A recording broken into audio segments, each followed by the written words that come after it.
Radhe Radhe everyone, आप देख रहे हैं सीरियल सियापा, जहां पे हम देते हैं आपको आप ही के फेवरेट शोज की इंटरेस्टिंग अपडेट।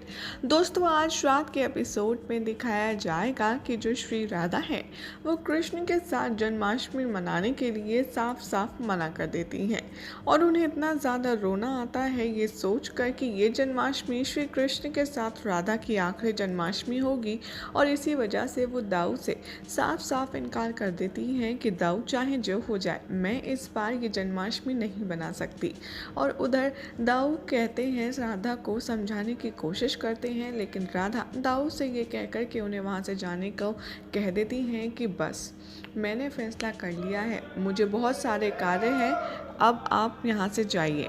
अब बलराम दाऊ को कुछ भी समझ नहीं आता कि आखिर राधा को वो मनाएं कैसे और राधा को हुआ क्या है। आखिर वो कान्हा की जन्मदिन नहीं बनाना चाह रही है और यही सोचते हुए बलराम दाऊ काफ़ी ज़्यादा परेशान होते रहते हैं।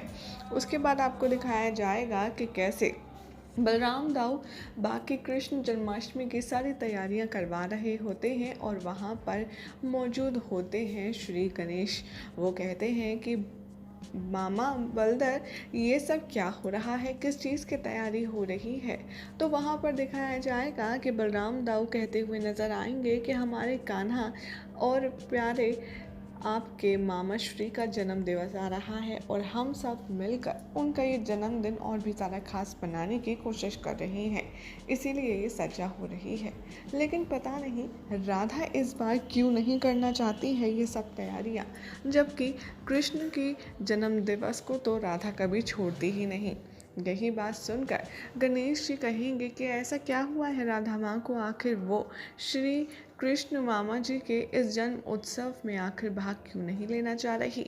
तब यहाँ पर बलराम दाऊ उन्हें बताते हैं कि दरअसल ये राधा और कृष्ण की द्वारिका में अंतिम जन्माष्टमी है और इसीलिए राधा काफ़ी ज़्यादा परेशान है और वो मनाना नहीं चाह रही।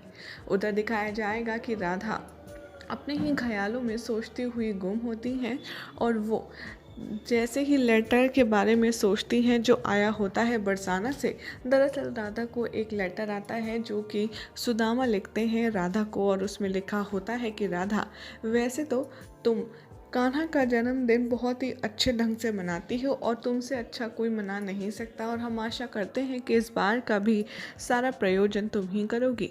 राधा ये सोचकर परेशान होती रहती है कि मैं तो इस बार कृष्ण का जन्मदिन मना ही नहीं रही और ये सब लोग सोच रहे हैं कि ये लोग यहाँ आएंगे और कृष्ण के जन्म दिवस में शामिल होंगे।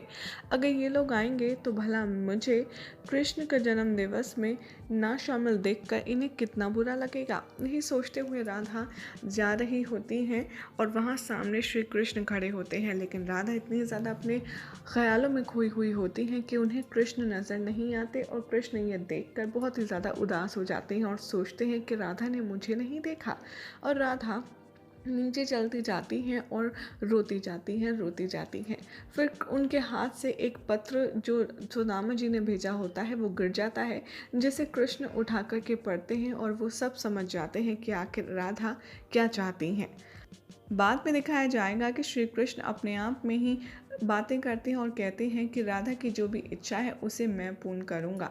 आखिर राधा ऐसा क्या चाहती है जिसके लिए वो इतनी ज़्यादा दुखी है। वो राधा को आवाज़ देते हैं और राधा रुक जाती हैं। कृष्ण राधा का हाथ पकड़ते हैं और उनसे कहते हैं कि बताओ आखिर क्या समस्या है, तुम इतनी ज़्यादा परेशान क्यों हो। यहाँ पर जो श्री राधा है वो कहती हैं कि कुछ नहीं कान्हा, बस गणेश जी जा रहे हैं ना, इसलिए मुझे बहुत बुरा लग रहा है। कृष्ण कहते हैं राधा से कि क्या तुम अब मुझसे भी झूठ बोलोगी, क्या तुम मुझे भी सही वजह नहीं बताओगी अपने परेशान होने की। फिर राधा अपने मन ही मन सोचती हैं कि मैं कैसे बताऊं कृष्ण कि ये हमारी द्वारिका में जन्माष्टमी है और उसके बाद में मैं तुम्हारा जन्म दिवस कभी मना ही नहीं पाऊंगी, इस बात से ज़्यादा मेरे लिए क्या दुखदाई हो सकता है। लेकिन वो कृष्ण से झूठ बोल देती हैं और कहती हैं कि हाँ, कोई भी समस्या नहीं है कृष्ण, मैं जा रही हूँ, मेरा मन इसलिए उदास है क्योंकि बाल गणेश जा रहे हैं। यहाँ पर श्री कृष्ण कुछ नहीं कहते और राधा अपना हाथ छुड़ाकर उनसे चली जाती हैं और फिर से रोना शुरू कर देती हैं। कृष्ण जाते हुए राधा से कहते हैं कि मैं तुमसे ये वादा करता हूँ कि जो भी तुम्हारी इच्छा है इस जन्माष्टमी पर तुम्हारी अंतिम इच्छा अवश्य पूर्ण होगी। उधर राधा अपने कक्ष में होती हैं और श्री गणेश उन्हें मनाने के लिए आते हैं और उनसे कहते हैं कि माँ राधा, आप क्यों रो रही हैं, आखिर परेशानी क्या है। यहाँ पर राधा कहती हैं कि बाल गणेश, एक तो आप जा रहे हैं और दूसरा मेरा जो परेशान होने का कारण है वो आप नहीं समझेंगे, क्योंकि आप अभी प्रेम को नहीं समझ पाएंगे। गणेश जी कहते हैं कि मैं आपसे, माता से, मामा से, पिताश्री से प्रेम नहीं करता, आप बताइए, मैं सब समझ जाऊंगा। राधा यहाँ कहती हैं कि ये मेरी और गणेश कृष्ण की अंतिम जन्माष्टमी है और इसलिए मेरा मन बहुत ही ज़्यादा व्याकुल है, परेशान है, चिंतित है।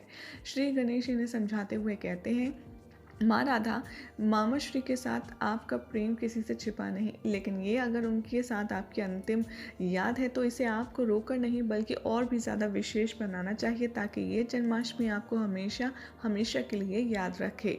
और ये बात राधा को समझ आ जाती है और वो खुश हो जाती हैं और बाल गणेश का धन्यवाद करती हैं और बाहर उनके साथ जाकर बलराम दाऊ को साज सज्जा में मदद करने लगती हैं। ये देखकर बहुत ही ज़्यादा सरप्राइज होते हैं बलराम दाऊ और कहते हैं कि ये राधा को क्या हुआ, अभी तो बाल गणेश गए थे उससे बात करने और इतनी जल्दी अपना चमत्कार दिखा भी दिया कि राधा सब कुछ भुलाकर इतने उत्साह से कर रही है सारी जन्म दिवस की तैयारी।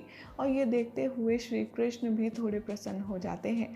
वहाँ पर बाल गणेश आते हैं और कहते हैं कि हाँ हलदर मामा श्री, अब माँ राधा बहुत ही अच्छे से अपने श्री कृष्ण का जन्म दिवस मनाएंगी। और वहाँ पर राधा आकर सबको ऐसे करना है, वैसे करना है, ये ऑर्डर देने लगती हैं और ये देखकर श्री कृष्ण भी काफ़ी ज़्यादा संतुष्ट हो जाते हैं। अब उधर दिखाया जाएगा कि राधा से कहते हुए नजर आएंगे बाल गणेश कि माँ राधा, मैं चाहता हूँ कि मामा श्री के इस जन्मोत्सव पर हम तीनों लोग से सभी लोगों को आमंत्रित करें। राधा कहती हैं अवश्य, हमें बरसाने से और तीनों लोगों से सभी को आमंत्रित करना चाहिए। बाद में गणेश जी कहते हैं हाँ, और सबसे पहले तो उन्हें आमंत्रित करना चाहिए जो आपके जैसा ही प्रेम करते हैं मामा श्री से। और राधा भी आज्ञा दे देती है उन्हें आमंत्रित करने की और गणेश जी पहुंच जाते हैं सीधा हनुमान जी के पास और वहां जाकर के उन्हें इनवाइट करते हैं और कहते हैं कि आपको मामा श्री के जन्म दिवस में अवश्य आना होगा। और यहाँ पर वो उन्हें अच्छे से इनवाइट करके चले जाते हैं, जिसके बाद में हनुमान जी कहते हैं कि मेरे माता ने मुझे बुलाया है तो प्रभु का जन्म और भी ज़्यादा भव्य बनाने के लिए तो मुझे जाना ही होगा। और वैसे भी मुझे तो सिर्फ अपने प्रभु की भक्ति ही परम शेष लगती है और इसीलिए मैं तो अवश्य जाऊंगा। और यही हो जाएगा आज रात के एपिसोड का एंड, जिसके बाद कल क्या होगा आपको बताएंगे नेक्स्ट रिपोर्ट में। और ऐसी इंटरेस्टिंग अपडेट के लिए हमारे चैनल सीरियल सियापा को सब्सक्राइब करें।